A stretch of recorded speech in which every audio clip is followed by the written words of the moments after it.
Ya, ciclo, sueño y vigilia. Recuerden que aquí un aspecto importante que hay que tener presente, ¿no es cierto?, es la concatenación entre el ritmo circadiano y el sueño y la vigilia. Lo insisto porque no siempre queda completamente claro.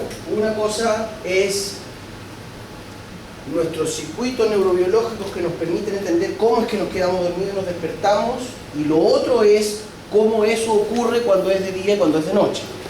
Y ahí está la importancia de recordar núcleo supraquiasmático, etcétera, etcétera, y cómo a través del hipotálamo dorsomedial impacta sobre BLPO. ¿Se acuerdan de eso? Lo vamos a revisar.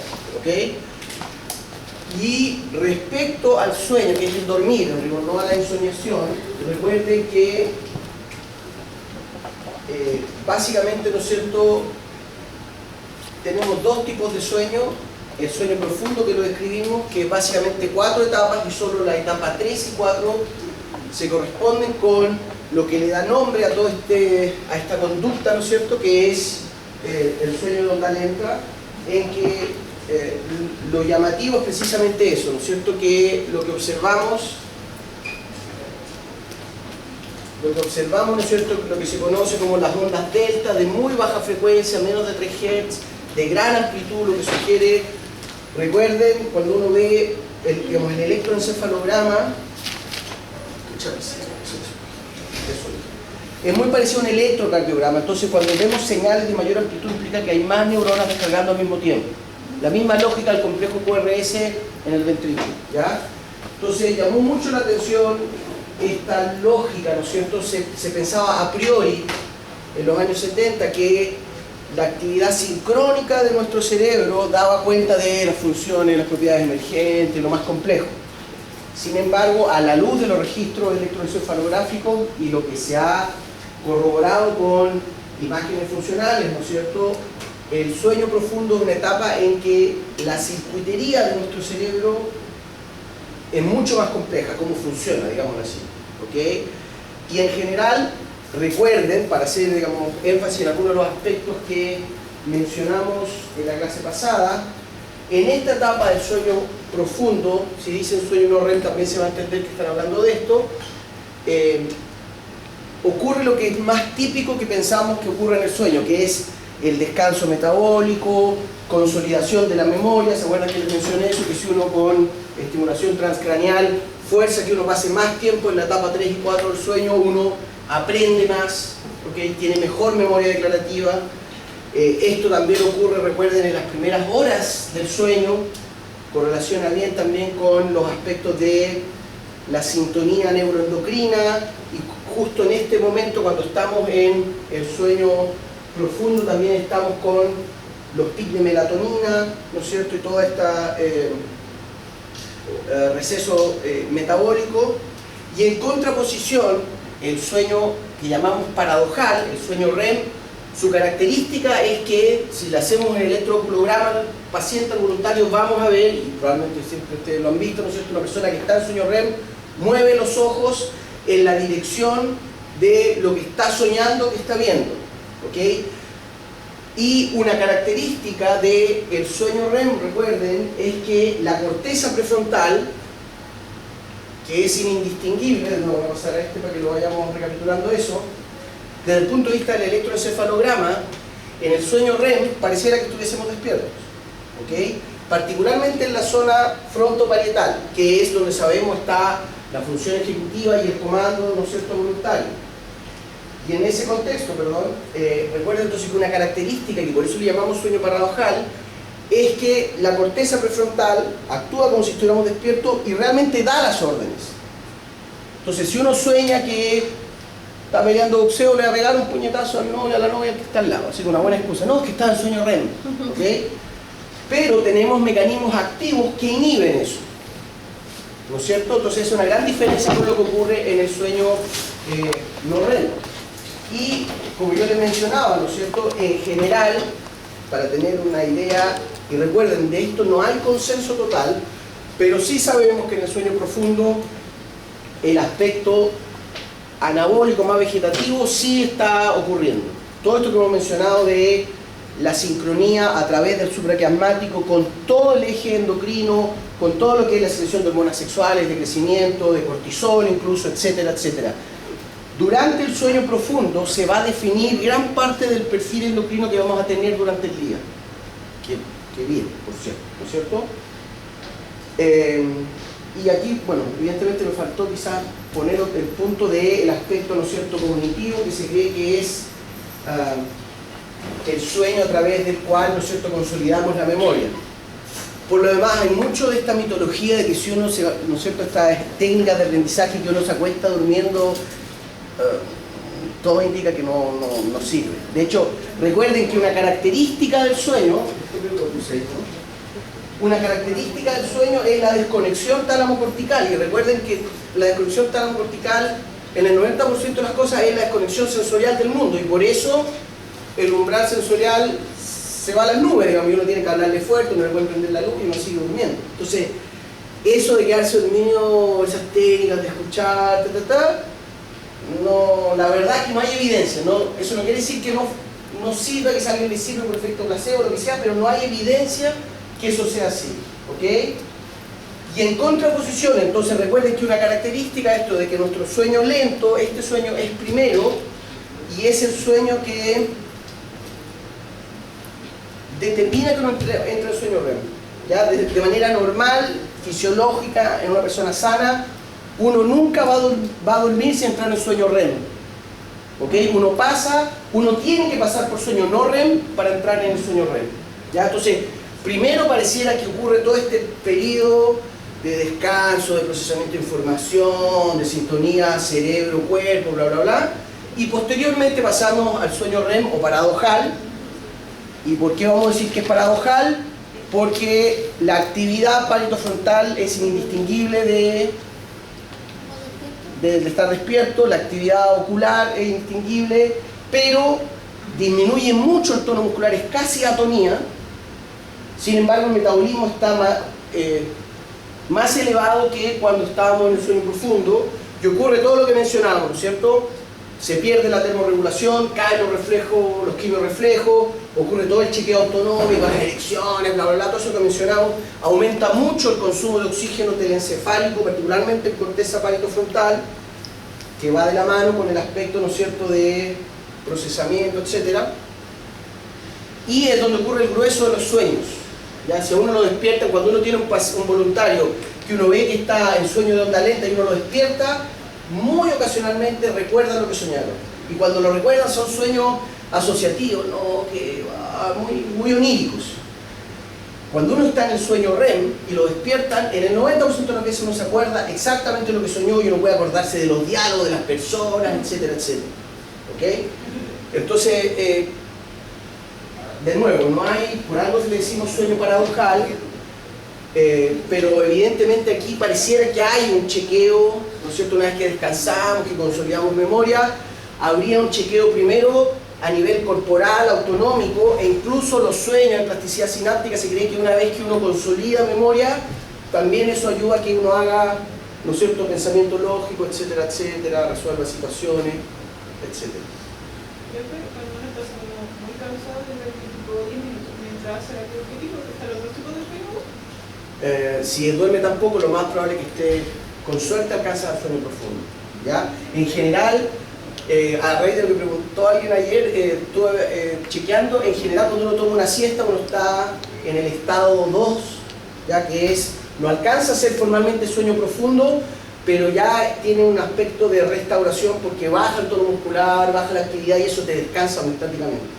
Pero en la siesta, aparentemente, uno ni siquiera llega al sueño profundo, que es lo que yo les decía. El sueño profundo, de hecho, algo que siempre yo, por tiempo no se lo mencioné, pero desde el punto de vista evolutivo, pasar un tercio de nuestra vida durmiendo nos hace vulnerables. Porque si uno está durmiendo te puede atacar un predador, etc. Entonces siempre ha llamado la atención el hecho de que la conducta del sueño nos deja muy vulnerables, porque nos desconectamos del medio ambiente, etc. Y en general los animales sociales compensan eso con conductas altruistas, y hay unos tipos de suricates que se quedan mirando mientras todos descansan o juegan, tienen eso, hacen turnos, literalmente, ¿ok? Pero, de nuevo, en esa lógica medio neodarwiniana, uno dice, bueno, el sueño profundo tiene que darse en un momento muy particular y precisamente tiene que darse con un buen ritmo circadiano. Cuando hay problemas a nivel supraquiasmático o de la conexión supraquiasmático con los núcleos que controlan el sueño y la vigilia, es muy difícil entrar en sueño profundo. ¿Ok? Entonces, de nuevo, pareciera que estos aspectos del sueño profundo de onda lenta solo se van a dar en la noche.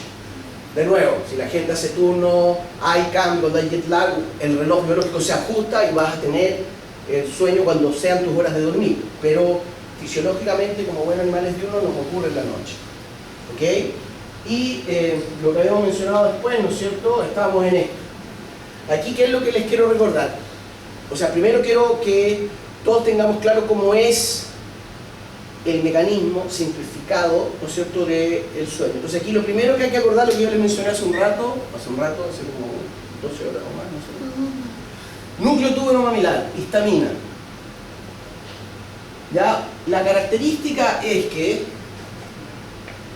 es aquí, este esquema está bien simplificado, ¿ya?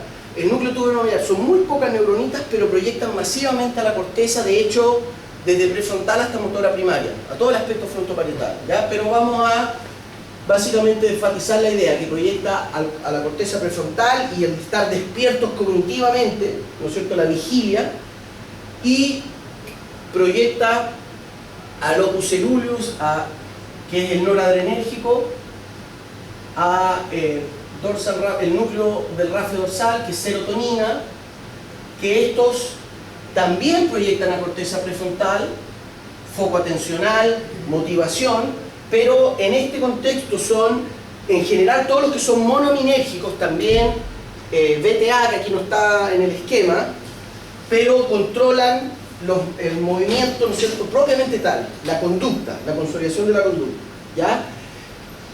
Y esto, lo que yo les mencionaba, ya lo vamos a ver en una diapo, ¿no es cierto?, este núcleo es el que tiene actividad, ¿no es cierto?, cuando estamos durmiendo, está completamente en silencio. Cuando nos despertamos, dispara más. Cuando estamos despiertos y concentrados, dispara muchísimo más. ¿No es cierto? Entonces es evidente que TMN es un núcleo importantísimo en estar despierto.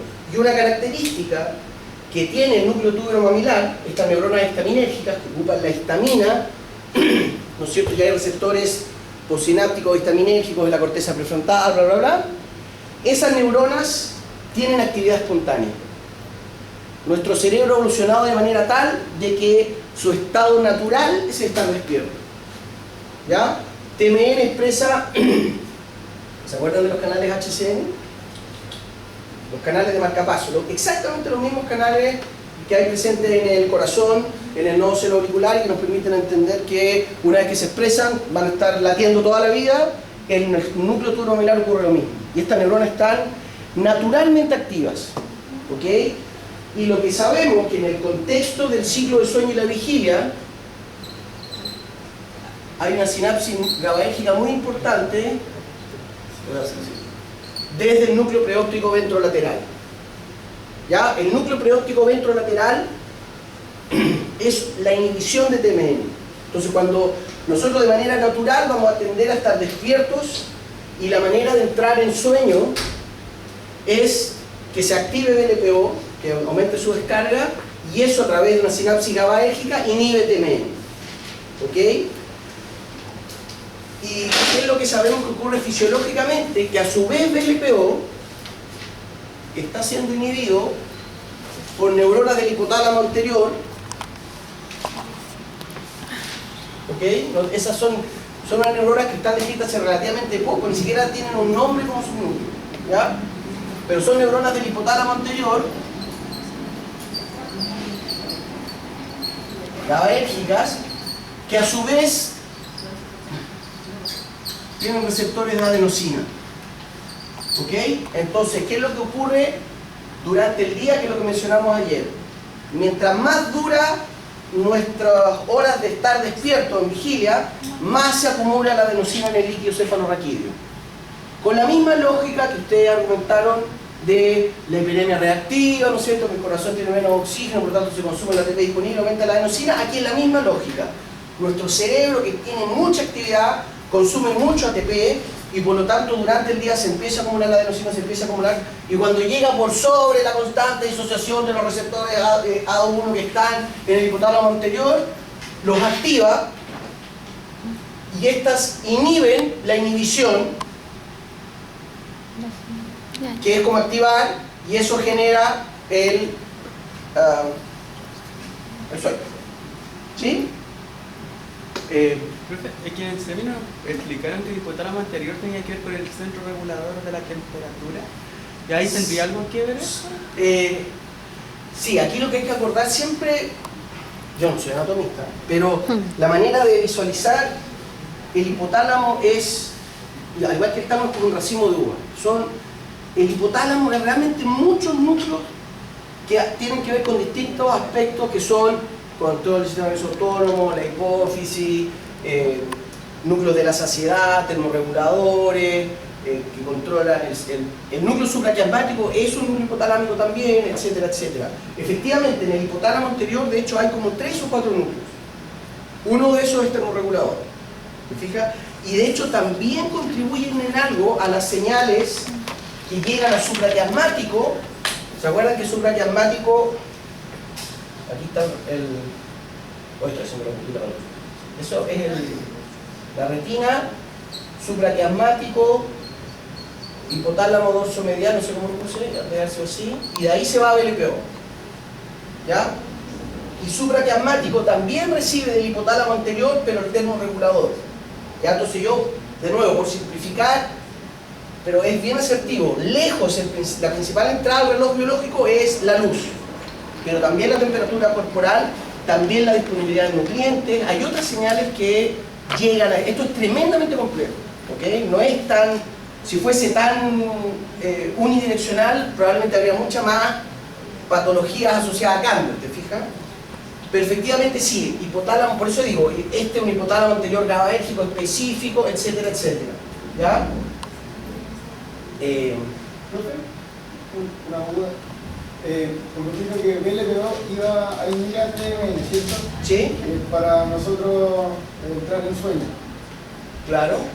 Pero si se inhibe BLPO se supone que no estaría despierto. O sea, Sí, lo estoy diciendo al revés, ¿no? sí, porque se supone que TMN dispara más entre más está despierto. Ah, es que Vicente, justo la corrección que está haciendo ahora, que yo me quedé dando vueltas.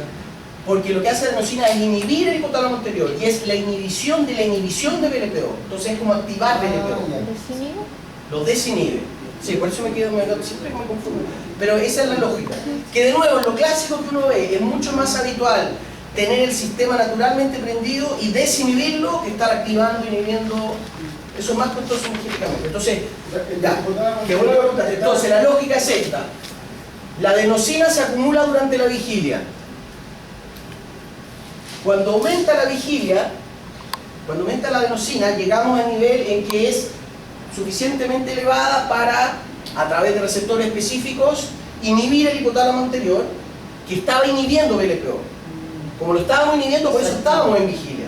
Y por lo tanto se activa, descarga GABA sobre TMN y boom, lo silenciamos. ¿Sí? Entonces, la hipotálamo anterior desinhibe, la adenosina desinhibe BLPO, y eso es el equivalente a una activación, y se inhibe TMN. Esa sería la lógica. ¿Ok? Y por lo tanto, ¿no es cierto?, hay directamente sobre la corteza prefrontal, y todos sabemos que cuando uno se empieza a quedar dormido, no razona bien, no piensa bien, toma, ¿no es cierto?, y empieza a caer el tono muscular de a poco, etcétera, etcétera. ¿Ok? Entonces lo que empieza a ocurrir, y esto es bastante complejo porque de hecho TMN aquí está simplificado, bueno, no está tan simplificado, no sí está simplificado porque se está, lo que yo les decía, muchas veces se enfatiza el efecto de el hipotálamo lateral, que es el orexinérgico, pero ambos hacen exactamente lo mismo. ¿Ok? Y a la luz de evidencias farmacológicas pareciera que la histamina es más potente. Ya cuando hay lesión en TMN, por ejemplo, hay hipersomnia, pero las personas están dormidas todo el rato, bla, bla, bla. ¿Ok? No así con el LH, al menos en humano. Pero el hecho concreto que TMN controla, de hecho, no solo los cerebros y núcleos de RAF, sino que todo lo que se conoce como el sistema activador ascendente. Esto que dice ahí, SAA, es totalmente análogo a formación reticular, ¿ya? Y se conoce como sistema activador ascendente. ¿Por qué se llama así? Porque activa, cuando están todos estos núcleos descargando, generan hacia arriba, ascendente, generan un cierto aumento de la actividad cortical, uno mejora su función ejecutiva y además aumenta las funciones motoras, porque esto proyecta también al estriado con el control de la base, cerebelo, los núcleos inhibidores de las vías corticoespinales, etcétera, etcétera, ¿ya? Entonces, sistema activador ascendente es el nombre fisiológico de lo que probablemente ustedes conocen como formación reticular, que son un montón de núcleos que están presentes entre el puente y el bulbo raquídeo, ¿ok? Entonces, en ese contexto, lo que estamos mencionando, ¿no es cierto?, disminuye la actividad de TMN, de hipotálamo lateral, si quieren verlo así, se empieza a quedar dormida la corteza, se empieza a quedar dormido el cuerpo y lentamente vamos entrando en etapa 1, etapa 2 de sueño nocturno.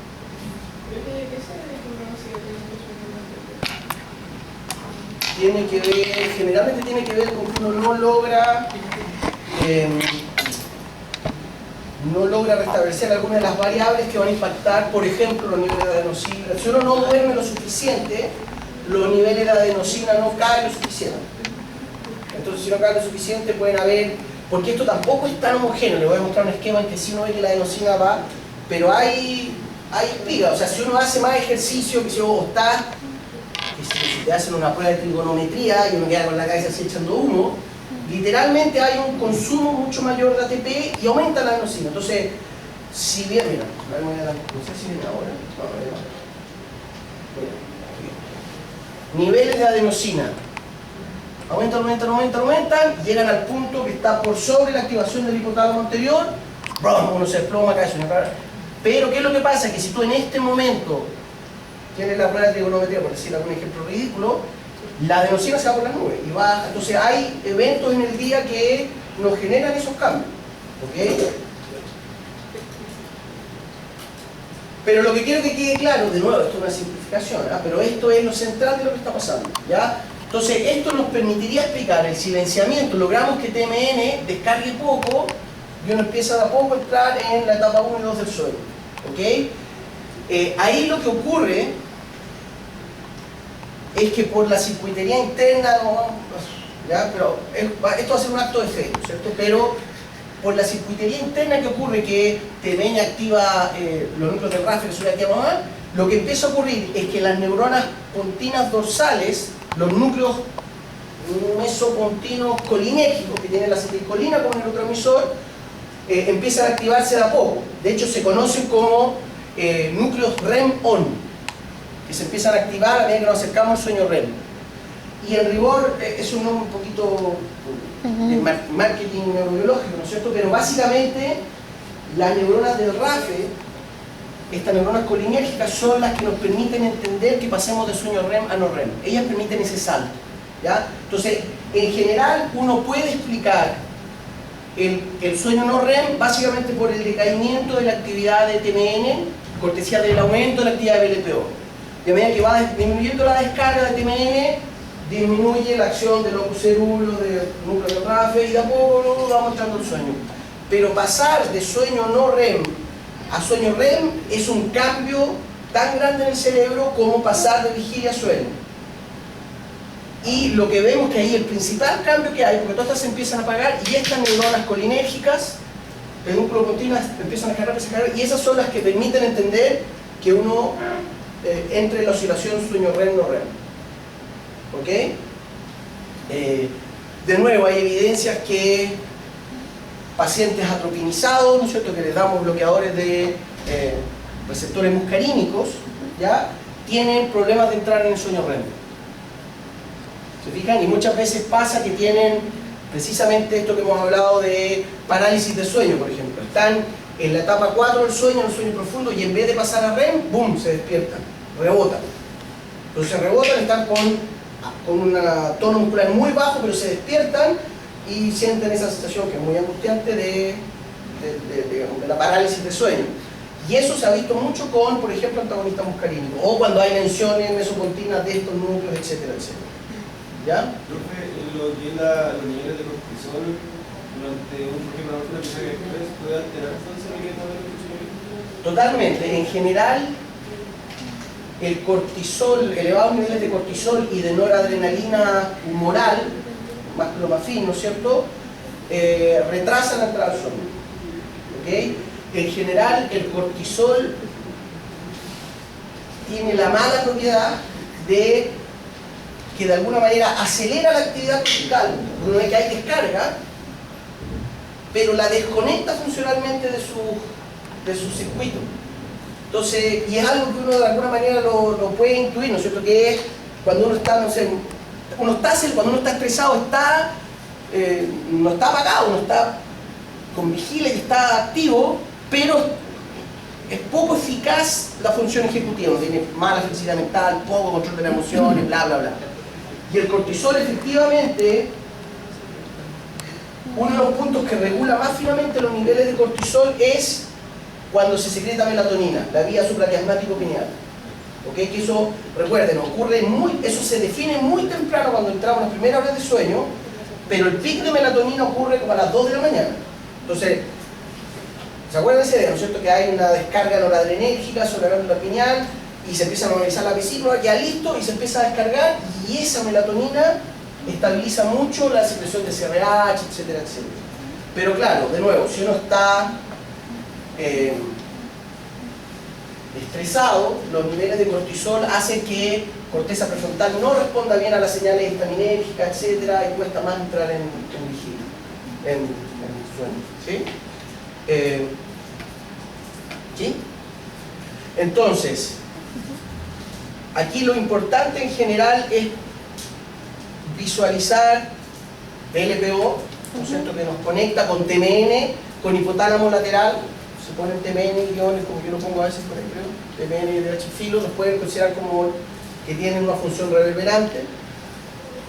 Corteza prefrontal es evidente, y todos los núcleos monominérgicos, serotonina, el RANFE, globos cerúleos, noradrenalina, DTA, etcétera, etcétera, tienen que ver con la consolidación de la conducta, controlar los centros motores, núcleos basales, las vías descendentes, etcétera, etcétera. ¿Okay? Y el papel de pedúnculo continuo tiene que ver con entrar más bien en sueño REM, no REM, etcétera. ¿Ya? Y creo que lo que les voy a mostrar. Ahí está lo que yo les decía, esto mismo, ¿no es cierto? Cuando cae la luz, disminuye la actividad en el núcleo del supraquiasmático, que es GABAérgico, por lo tanto se activa hipotálamo dorso medial, y eso activa LPO, y eso BPO activo que genera, entonces ahí va, por un lado la adenosina es la señal homeostática, por otro lado el reloj biológico nos presiona, son ambas señales las que están, esto es una activación, esto es una desinhibición, por lo tanto BLP aumenta mucho su actividad, que supera la actividad. Recuerden que esto tiene actividad espontánea, entonces la supera y empezamos a quedarnos dormidos. En cambio, si tratamos de quedarnos dormidos en el día, podemos estar muy cansados por la prueba de trigonometría o la pichanga, lo que sea, probablemente vamos a tener niveles de adenosina más elevados, y eso va a generar, recuerden que esto es bien matizado, ¿no es cierto?, empieza de a poco, va a generar una señal de sueño. Cuando uno está muy cansado, efectivamente uno le da un sueño, pero el reloj biológico no va a estar contribuyendo a la descarga del LPO, y por lo tanto es mucho más difícil dormir en el día que en la noche. ¿Sí? Sí. Exacto. Sí. Dosis medial es glutamatérgico. Este es GABA.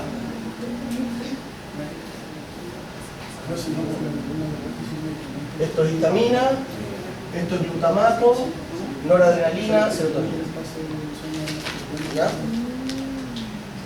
Por ejemplo, ¿qué pasa en el momento cuando una persona está con mucho tiempo de vigilia? Es más probable que se quede dormida que una persona que esté cansada. En ese sentido, ¿cuál es el rol del ciclo circadiano? El ciclo circadiano va a estar presionando, porque si tú tienes la vigilia sostenida, lo que va a estar ocurriendo es que lo que uno hace ahí, aquí está un poco simplificado, pero corteza prefrontal también proyecta TMN, ¿ya? Entonces aquí hay un circuito que es reverberante, que cuando uno dice mucho de lo que es el coaching neurolingüístico, etc., se refiere a que uno, a través de corteza prefrontal, Estoy simplificando un montón las cosas, ¿no? Pero también impacta sobre TMN. Entonces uno puede, por ejemplo, cuando se habla de el control de las emociones, hay, vamos a hablar de eso probablemente la próxima semana, pero la corteza prefrontal medial infralímbica, ¿ya? Una subregión, es la que está encargada de extinguir las emociones, por ejemplo la extinción del miedo, etc. Y esa proyecta directamente a TMN y TMN le proyecta a ella. Entonces cuando se dice que uno, digamos, las técnicas de controlar las emociones es etiquetarlas. Y eso hay unos estudios súper bonitos que lo muestran. Es decir, cuando uno está enojado, y uno dice, y uno dice, ya, estoy enojado. Y uno dice estoy enojado, la corteza prefrontal procesa esa información y como uno la está diciendo conscientemente, queda muy arriba en la tarea. Eso es otra región de la corteza prefrontal que es la dorsolateral. Entonces, con decir estoy enojado, la corteza prefrontal lo etiqueta muy alto y le dice a la corteza prefrontal medial infralímbica a TMN. Y TMN, a través de un loop a la corteza prefrontal, le devuelve esa descarga, digámoslo así, y ahora la corteza prefrontal tiene más actividad sobre la amígdala y uno controla mejor la emoción. Entonces el hecho de decir estoy enojado ayuda a que uno controle la emoción. ¿Se fijan? Y también se dice para un efecto de, por ejemplo, cómo aumentar la dopamina o la serotonina, que son motivadores naturales que uno tiene, ¿no es cierto? Dicen que bajo esa misma lógica es sentir la gratitud o agradecer. Ustedes se acercan a su profesor, a la botella y dicen, profe, el hecho de etiquetar un escenario con gratitud hace que la corteza prefrontal, cuando uno conscientemente dice sí, estoy agradecido, esto me gusta, etc., tenga saliencia, le comunica a TMN, a muchas otras regiones también, y eso aumenta la actividad de la corteza prefrontal y mejora la comunicación de corteza prefrontal con la amígdala.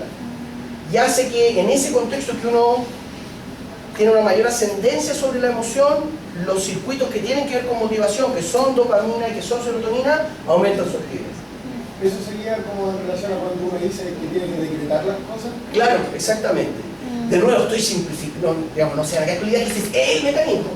Pero eso muestra que eso es así, ¿ok? Entonces, de nuevo, cuando uno me fui por la rama, me acabo de dar cuenta que me fui por la rama, pero cuando uno quiere quedarse dormido, o sea, cuando uno quiere estar despierto, es la corteza prefrontal que uno dice, bueno, es una tarea importante, no me quiero quedar dormido, no voy a estudiar, qué sé yo. Y por lo tanto, la corteza prefrontal se genera un circuito reverberante con esos aspectos. Y te proyecta TMN y TMN le manda de vuelta. Y una característica, lo que vamos a ver ahora, ¿no es cierto?, es que mientras más aminas biogénicas como la estamina, la alanina, hay en la corteza frontal, mejor funciona la corteza. Y en ese contexto mejora la capacidad de quedar despierto. ¿Sí? Pero ciertamente, y todos lo sabemos, que va a prevalecer los aspectos homeostáticos circadianos. Y uno puede, capaz que uno podría pasar de largo, ¿no es cierto?, peleando literalmente contra el sueño, pero en algún momento te va a quedar dormido. Pero mi duda iba más apuntada al hecho de que, por ejemplo, yo pasé de largo una noche, entonces al día siguiente, aunque, o sea, durante el día igual me va a ser más fácil quedarme dormido que si hubiese sido otro día que hubiese dormido durante la noche. Claro, porque vas a tener la adenosina muy alta, pero probablemente cuando pasaste la noche, no sé, imaginemos que pasaste la noche y viniste a clase, ya a las 8:30 tenías menor presión por quedarte dormida que a las 5 de la mañana. Claro. Porque ya el reloj biológico, ya DNH, estaba disminuyendo su actividad. ¿Sí? Entonces quedaba la presión homeostática. ¿Se acuerdan cuando les mostré qué era esto? Eso. Que como yo soy tan acelerado, me dije, pero esta sería el circadiano y este el homeostático. Esta es la acumulación de adenosina y esto es el reloj biológico. Entonces, básicamente lo que uno dice que la compuerta a quedarse dormido, mientras más grande, más presión para quedarse dormido. Esa es la lógica. Entonces, aumenta la dopamina, disminuye el reloj biológico y en ese momento, cuando está empezando la noche, cuando hay más presión por dormirse. Yo puedo aguantarme una noche entera, pero la presión por quedarme dormido empieza a aumentar. Porque hay más adenosina acumulada y porque ya con la segunda, con toda la emoción que se acumuló la noche anterior, la segunda volea del reloj circadiano. Pero en el fondo, el sueño o la capacidad para quedarme dormida durante la noche vendría a ser la misma que durante el día si es que la homeostasis es alta, porque la diferencia gráficamente es más o menos igual. Sí, pero ese es un... Sí, pero es que aquí estamos simplificando un poco porque tú dices esto versus esto. Claro, o sea, durante la noche Claro. y durante el día. Claro, aquí Sí. versus eso. Pero es que aquí además va a haber mucho cortisol y noradrenalina corporal, que son señales que llegan por otro lado, termorreguladoras, etcétera, que te dicen el cuerpo está activo, dormirse no es buena idea, etcétera, etcétera. ¿Ya? Pero más o menos sí. No es... Pero, ¿Hay alguna relación con la secreción de opioides? sí, también. De hecho, el núcleo tuberomolecular tiene receptores de opioides y se secretan opioides en las etapas en sueño profundo. Pero en general, mucho de, por ejemplo, el efecto de benzodiazepinas, de opiáceos y de algunos sedantes en general, es señales que llegan al hipotálamo de que el cuerpo está muy relajado. Por ejemplo, si uno se toma un relajante muscular o un antagonista nicotínico, el ularina, te genera una disminución del tono muscular, que eso es detectado por propiocepción, etc. Y esa información llega a BLPO. ¿Ok? Entonces, hay señales que dicen, mira, el cuerpo está bien relajado, y eso es como una señal de, oh, parece que no puedo quedar dormido. ¿Te fijas? Entonces, tiene que ver, por eso les trato de enfatizar que aquí es mucho más complejo. Esto es lejos lo principal. Pero hay muchas señales que tienen que ver con el grado de actividad locomotora, etcétera, etcétera. Entonces, mucho del efecto de los anestésicos a nivel vegetativo tiene que ver con eso, que te disminuye tanto el tono muscular, tanto la actividad, que el cerebro interpreta eso como que estamos en un escenario de susceptibilidad a quedarnos dormidos y eventualmente puede pasar. ¿Sí? Pero en general, los anestésicos generales incluyen hipnóticos, que algunos son activadores del LPO, otros tienen agonistas inversos de receptores de histamina, en general los barbitúricos son estimuladores. Recuerden, todos los barbitúricos, las benzodiazepinas son potenciadores de la sinapsis GABAérgica, reguladora de los telcos, etc. Entonces potencia muchísimo esto, etcétera, etcétera.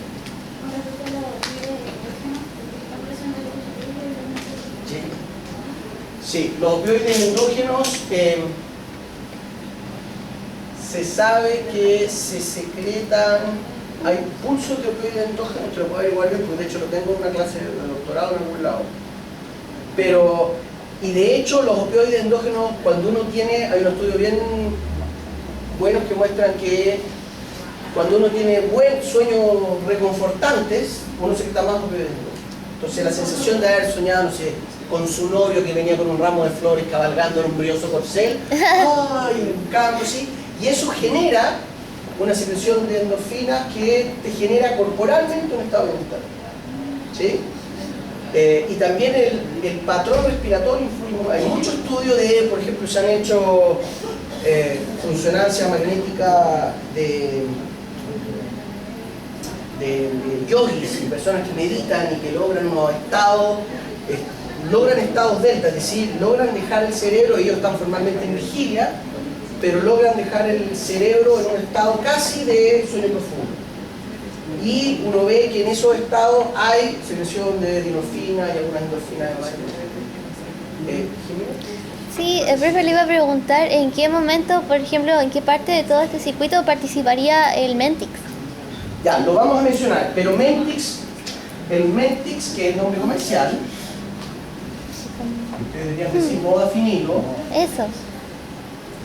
que modafinilo tiene los dos enantiómeros, el R-modafinilo y el S-modafinilo. El R-modafinilo, el R es el más potente, el más potente. Son inhibidores, son drogas promiscuas, le pegan a varias cosas, pero principalmente son inhibidores de NET, de la recaptura de noradrenalina. También disminuyen, y eso no está completamente claro, disminuyen, esto es lo principal, pero también disminuyen la eficacia, no sé cómo ponerlo, porque no está bien descrito, de la histamina. aparentemente funciona además como un regulador alostérico inhibitorio de los receptores de histamina. Entonces, no, perdón, lo aumenta, perdón. Ah, sí, es que además sobre la dopamina también, entonces aumenta la histamina, disminuye el NET y el DAT, el de dopamina, que es un estado motivacional. Entonces, yo lo voy a mostrar en una diapo después, pero para responder tranquilo. Entonces, el modafinilo, dependiendo de hecho a qué hora te lo tomes, te aumenta la vigilia, te aumenta el foco atencional y te aumenta la motivación. Claro. ¿Te fijas? Pero si uno se lo toma en la noche, que es lo más habitual en los estudiantes, lo que más hace es aumentar la vigilia, te prolonga la vigilia, pero no te optimiza la función ejecutiva. En cambio, si uno se lo toma en la mañana, cuando esto está empezando a arrancar, optimiza, porque de hecho, locus ceruleo, recuerden que el cerebro no le gusta estar dormido, ¿no es cierto? Tiene actividad espontánea, y una de las primeras cosas que hace TMN, cuando activa el locus ceruleo, esta vía ceruleo cortical, que es el foco atencional, que es la lógica del modafinilo, pero además, a través de sinapsis noradrenérgicas, inhibe BLPO. Entonces, apenas TMN empieza a descargar, se asegura que BLPO no lo apague de nuevo. ¿Se fijan? Entonces, el modafinilo, que su principal efecto es sin ser un inhibidor de la noradrenalina, de la recaptura, por lo tanto lo aumenta, tiene un efecto de mantenernos despiertos y de foco atencional. Pero el efecto de foco atencional se da cuando uno se está despertando.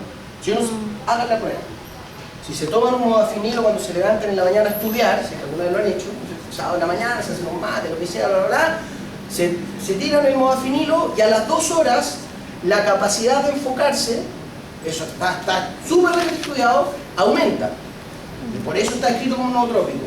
Pero si uno lo hace en la noche, lo que te hace, que también es efectivo para estudiar, porque no te da sueño, digamos, pero no hace lo que, para lo cual está diseñado el modafinilo, que es foco atencional. El modafinilo, los primeros estudios, ¿no puedo haber dicho esto? ¿No? Lo del submarino nuclear, no lo dije.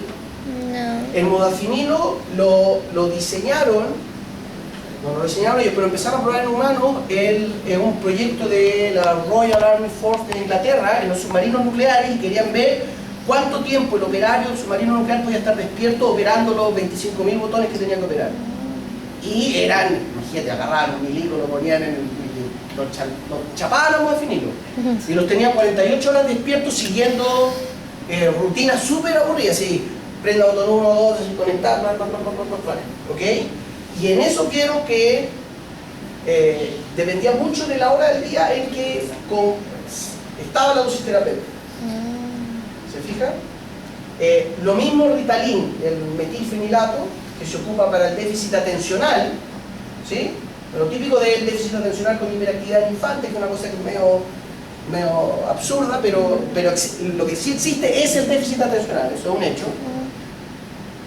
El modafinilo y el Ritalin inhiben NET y eso aumenta la noradrenalina en la corteza prefrontal y aumenta el foco atencional. Entonces hacen lo mismo.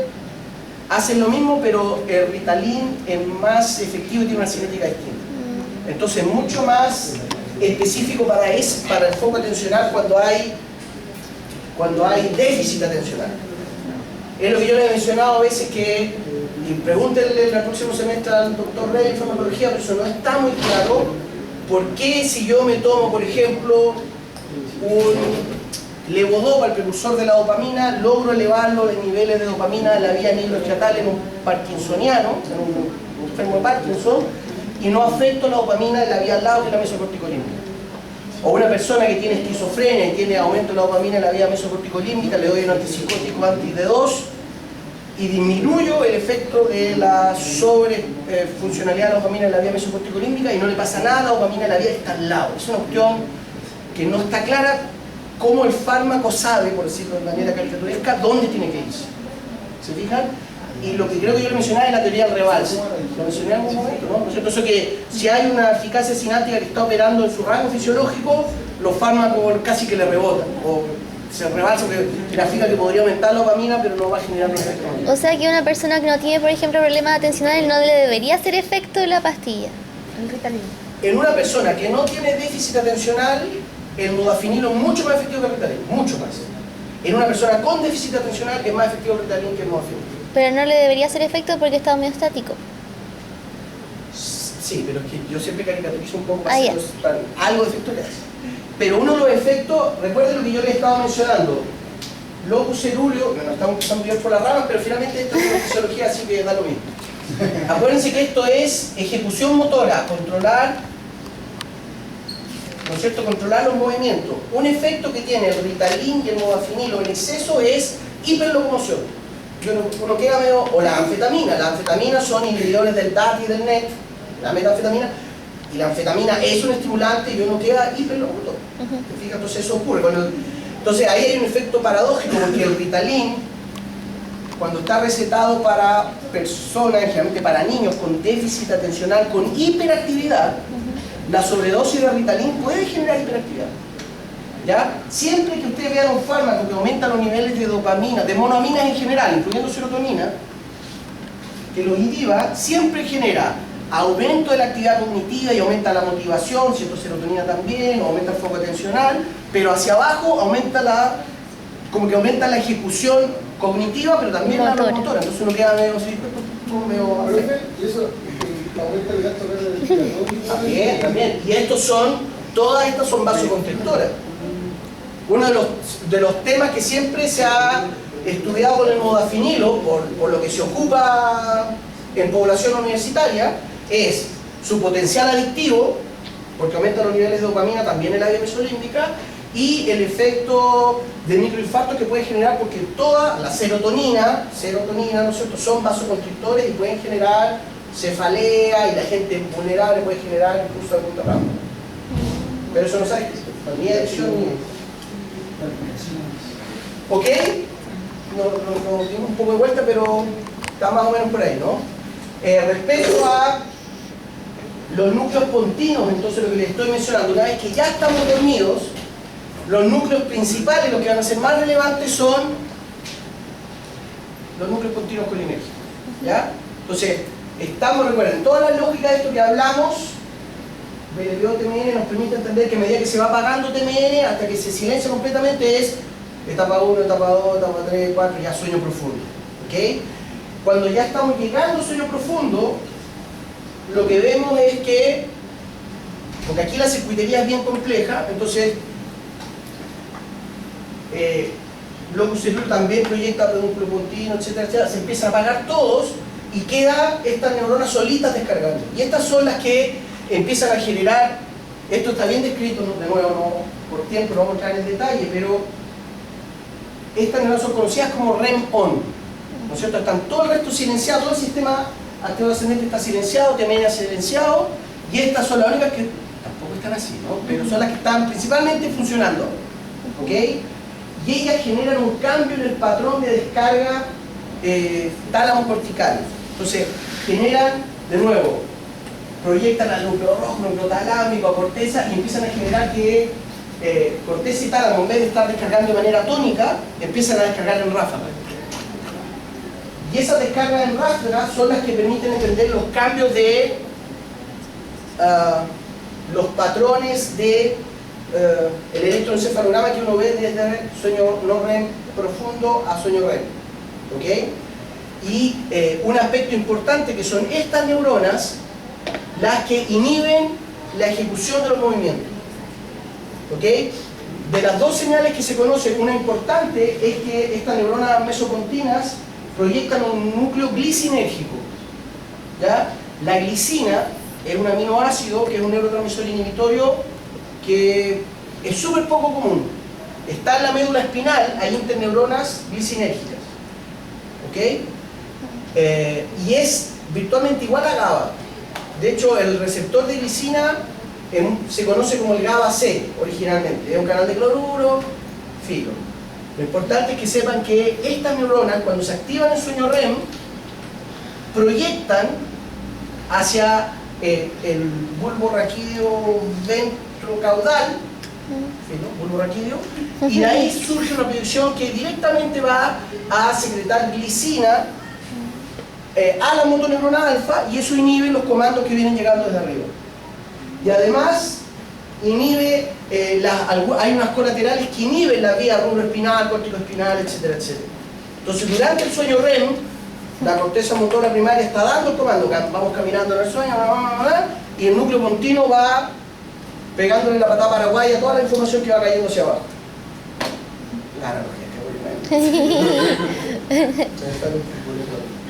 Pero esto explica, ¿no es cierto?, esta idea que, por un lado, cognitiva, corticalmente está muy parecido a lo que ocurre en la vigilia, que uno da la orden baja.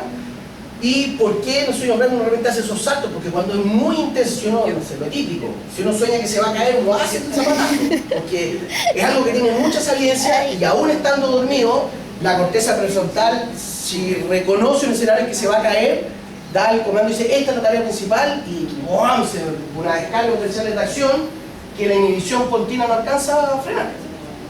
¿Se fijan? Y de nuevo, cuando hay fármacos antimuscarínicos, por ejemplo, son sinapsis colinérgicas muscarínicas, no nicotínicas, lo que uno observa es que a veces hay mucho más saltos en los sueños, etcétera, etcétera, o entonces se despierta.